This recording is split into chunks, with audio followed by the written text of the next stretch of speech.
Não existe defesa plausível para Flávio Bolsonaro. Isso se a gente analisar o caso bem friamente, como ele já foi exposto pelo Jornal Nacional. E antes de qualquer coisa, eu sei que muitas vezes a gente tem criticado duramente a imprensa, muitas vezes a imprensa tradicional divulga notícias falsas, mas fato é que agora é um relatório do COAF que existe, não foi criado pela imprensa, não foi criado pela Globo, não foi criado pelo Jornal Nacional, foi simplesmente descoberto pela Globo, e fato é que a gente tem, em um mês, 48 depósitos aí totalizando 100 mil reais em um mês na conta de Flávio Bolsonaro. Já que foi só um relatório do COAF e já existe jurisprudência do Supremo de que isso não é quebra de sigilo bancário, como alega a defesa do senador Flávio Bolsonaro, a gente só sabe deste mês, mas se todos os outros meses também ficar comprovado de que havia esse repasse de 100 mil ou aproximadamente 100 mil reais, fica mais do que comprovado que o dinheiro saía da conta do Queiroz, que sacava em dinheiro vivo e depois fazia o depósito para que o dinheiro não fosse identificado, fazia os depósitos bem no limite de 2 mil reais na conta de Flávio Bolsonaro. E isso pode envolver Queiroz, outros assessores, talvez até outros gabinetes, mas isso não se sabe. Fato é que agora você tem um repasse exato daquilo que era tirado da conta do Queiroz indo para a conta de Flávio Bolsonaro, que caracteriza evidentemente ele tomar parte do salário dos assessores que depositavam, como comprovado já pelo COAF, na conta do Queiroz, e o Queiroz repassava não só parte do próprio salário, mas do salário de outros membros do gabinete que utilizavam ele como uma espécie de hub, de central, para repassar esse dinheiro para Flávio Bolsonaro, o que é absolutamente ilegal. Não tem como defender. Assisti atentamente a entrevista do senador Flávio Bolsonaro à Record, em nenhum momento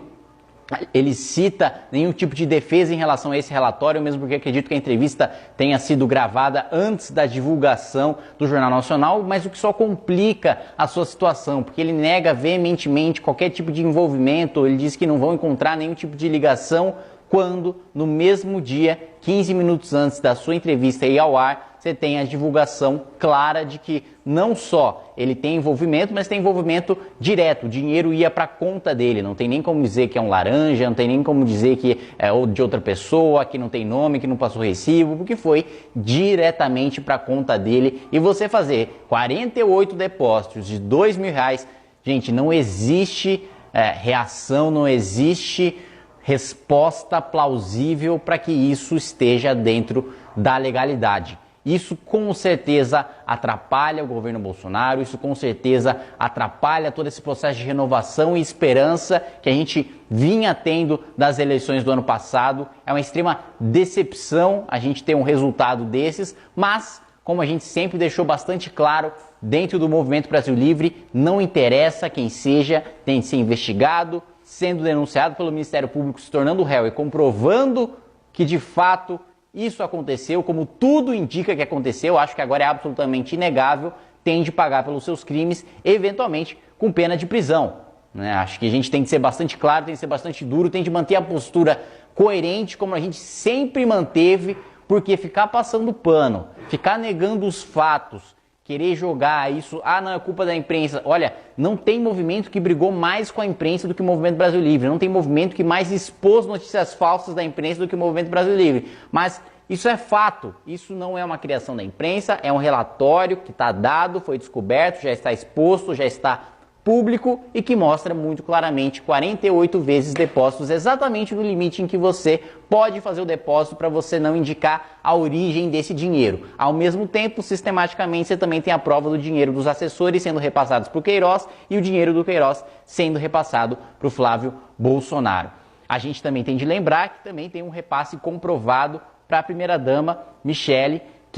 Bolsonaro, que eventualmente também pode estar envolvida nessa investigação. Ela não tem foro privilegiado, também seria investigada na primeira instância. O pedido de Flávio Bolsonaro para não ser investigado na primeira instância também é praticamente uma admissão de culpa e também não tem sentido jurídico nenhum, porque não foi cometido no exercício do mandato de senador, que ele ainda nem assumiu, ele ainda não é senador, então não tem direito a esse foro privilegiado. O deputado estadual, o foro do deputado estadual também é especial, mas é no Tribunal Estadual, não é no Supremo Tribunal Federal, e isso não tem absolutamente nada a ver com o exercício do mandato de senador. Logo, agora que a interpretação do Supremo em relação ao foro privilegiado é restritiva, não faz o menor sentido que essa investigação, que esse processo continue nas mãos do Supremo Tribunal Federal, deve voltar para as instâncias inferiores para que o Ministério Público do Rio de Janeiro continue fazendo o seu trabalho. Nós não temos nenhum tipo de compromisso com o erro, não temos nenhum tipo de compromisso com corrupção. Tem de ser investigado, existem indícios mais do que suficientes para que seja investigado, para que haja quebra de sigilo bancário,